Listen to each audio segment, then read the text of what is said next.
This is a presentation in The Power of Morning Rituals by Zachary Shabokuchki. Time is absolute, but what is not absolute is what we choose to do with that time. It is our responsibility to ourselves and to those around us to become the master of our own time. During both the easiest moments in our life and the hardest moments, we associate the hardest moments with many day-to-day contingencies. Safe to say we can agree that the go-to hard moments for any human comes when the sun rises, and the easiest tends to be when the sun sets. But why does it have to be like this? Like I said earlier, time is not absolute. There will always be a sunset and a sunrise, but since when do we base our preconceptions on these time periods? And what would happen if we were to take control of these time frames? How can we attempt this, and what benefits can we reap and attribute to our success? Let's further examine this in my talk. First of all, let's explore the benefits of a morning routine, the way it can impact and improve your life. One of the biggest benefits is the structure one receives from attaining morning rituals. This structure is one that influences your daily decision making and perception as you go throughout your daily routine, whatever that may be. Let's explore this more in depthly. When we commit ourselves to a set number of tasks each morning, it helps us prepare for the day.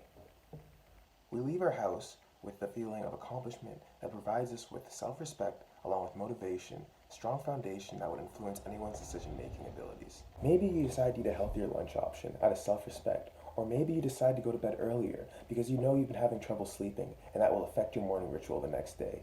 Morning rituals don't just start in the morning, they carry and influence you throughout the day. Now, just automatically jumping into a rigorous and strict morning ritual can seem daunting at first, even utterly impossible. If you try to force yourself and your mind and body to do things that you aren't prepared for or aren't used to doing rigorously, you will burn yourself out and eventually crash from exhaustion. Believe me, I know from experience.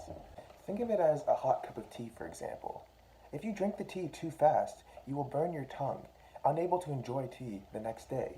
However, if you take slow and small sips of it, you will not only have finished the whole tea, but you will be able to enjoy a second cup of tea the next day. Basically, you want to start small for yourself.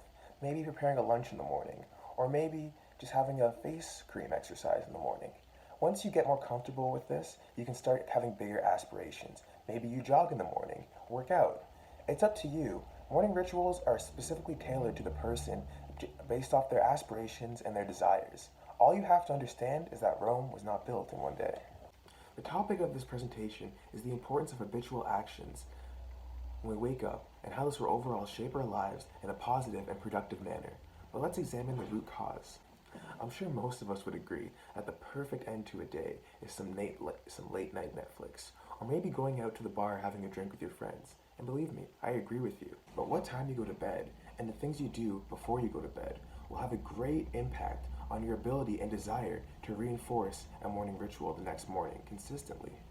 Now, I'm never saying never go out with your friends at night, or never watch Netflix late at night if there's a show you love. To deny our impulses would be to deny the very thing that makes us human. But at the same time, you must keep in mind, his passion makes him live, but his wisdom makes him last. It's ultimately about finding a balance, being able to take control of your inhibitions, but at the same time being able to enjoy them. And your morning rituals will serve as a moral compass and help you build a stronger foundation and desire to achieve them. However, it is all about starting small, and it's all about starting at night. And for those of you who seek change in their life, who want more fulfillment and balance in life, for those who have a dream worth more than sleep, the only question that remains is, are you ready to sacrifice who you are for what you will become? I'm Zachary Shabokuchki, and thank you.